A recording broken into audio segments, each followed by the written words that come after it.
So Marion, you've been having some trouble with your neighbour. Yes, it's been going on for quite some time. Up to this point I haven't been involved because normally I'm at work, but there's some antagonism between him and my mum. And the latest thing that happened was that last Saturday I went outside and discovered that his son's dog was in our yard, and the dog's quite aggressive. It had broken through a hole in our fence.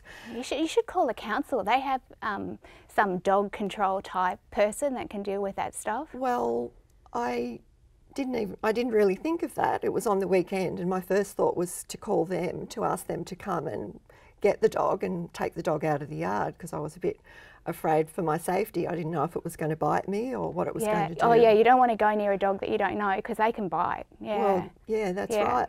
So then the next thing that happened was on the Monday he came into our yard, the neighbour, and brought a ladder with him and some shears, and he was up on the ladder cutting a tree. That's like totally trespass. You should see a lawyer about that. He should not be in your yard without your permission.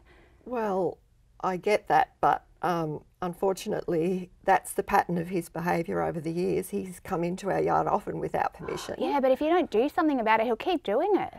Well, I wasn't quite sure what to do, and at that point I wasn't there, so there was, you know, my mother was home, so what happened was they got into a shouting match, and he just yelled at her and left the yard and went back home. You need to talk to your mum and tell her if that happens, call the police.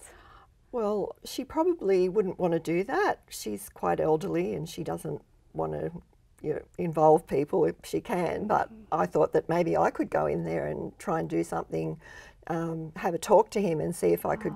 I don't know if that's a good idea, Marion. It might not be safe. You might be better off to get the police or someone to, or a lawyer to write to him on your behalf. But isn't that taking things a bit too far? Shouldn't I try and go in there and see if we can work it out before getting to that point? I don't know. Not if he's that sort of person. It could be really dangerous. But we live next door to each other, so we need to be able to, you know, work together and live together. I guess. Doesn't sound like it's been going so well so far. No, it hasn't. No.